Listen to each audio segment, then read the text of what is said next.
কিছু মানুষ এরকম বলে যে ভাই অমুক তো নামাজ পড়ে কিন্তু ও আবার এতগুলা খারাপ কাজ করে, আর আমি নামাজ পড়ি না তাও ভালো কাজ করি। প্রথম কথা হলো এই যে নামাজ না পড়াটা হচ্ছে সবচেয়ে খারাপ কাজ।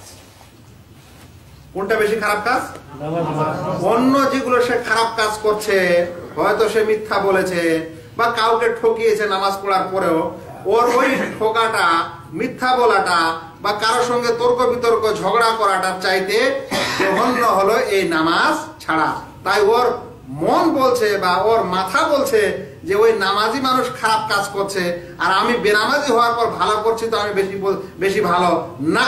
এটা সবচাইতে ভুল। শয়তান ওকে আরো ধোঁকা দিচ্ছে, কারণ নামাজ ছাড়াই হচ্ছে সবচাইতে বড় জঘন্য কাজ। যেমন একটু আগে শুনলেন, নামাজ পুরোপুরি ছাড়লে সেই মানুষ কাফের হয়ে যায়। তাহলে কুফরি করার মতো বড় অপরাধ কি আর অন্য অপরাধ হতে পারে? তাই এর অপরাধটা অনেক বড়। কিন্তু শয়তান এইভাবেই মানুষের মাথায় সংশয় ঢুকিয়ে তার মন্দ কাজকেও ভালো করে। এক নম্বর। দ্বিতীয় নম্বর কথা, একটু আগে শুনলেন যে যখন কোনো ব্যক্তি নামাজ আদায় করতে আসে তখন নামাজের অজু থেকে নিয়ে ওর জিকির আজকার করা পর্যন্ত কতগুলো ফুরসত, কতগুলো তার সুবিধা বা কতগুলো তার চান্স আছে যে সে জান্নাতে যেতে পারে, জান্নাতের দরজা তার জন্য খুলতে পারে এবং তার গুনাহ ক্ষমা হতে পারে, তার এই হতে পারে। কিন্তু যে নামাজই পড়লো না, ওর চান্সটা কখন আসবে? তাই নামাজি হওয়ার পর কোনো মানুষের ভুল ত্রুটি হলে ওটা ক্ষমা হওয়ার সম্ভাবনা আছে, আর যে নামাজই পড়ে না আর ওর ভুল ত্রুটি হয়, ওটা ক্ষমা হওয়ার সম্ভাবনা কখন হবে? দ্বিতীয় কথা। তৃতীয় কথা, যে আমি ওর চাইতেও ভালো, ভালো মন্দ নিজে যাচাই বাছাই করার এই অধিকার কে কাকে দিল?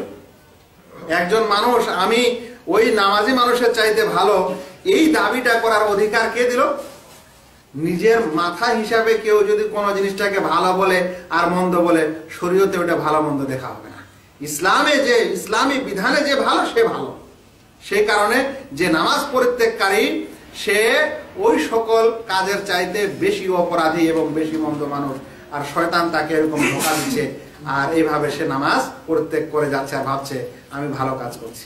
মনে রাখবেন, যদি নামাজ পরিত্যাগ করার কারণে সে যদি ঈমান থেকে বের হয়ে যায়, তাহলে কিয়ামতের দিনে ওই ভালো কাজগুলি আর লাভ দিবে? আল্লাহ তাআলা বলছেন যে যারা কাফের, যারা কুফরি অবস্থায় মারা যাবে, ওয়াকাদিমনা ইলা মা আমিলু মিন আমালিন ফাজআলনাহু হাবাআম মানসুরা। ওই সকল লোকের, মানে যারা কুফর কাফের, তাদের আমলের কাছে আমি আসবো, সৎকর্মগুলিকে ধুলি কোণার মতো উড়িয়ে দিব। তাহলে যে মানুষ নামাজ পরিত্যাগ করার পর বলছে আমি অনেক ভালো কাজ করেছি, ধুলি কোণার মতো উড়ে যাবে, কিয়ামতের দিনে কোনোই লাভ দিবে না। এই মানুষ বড়ই ধোঁকায় আছে।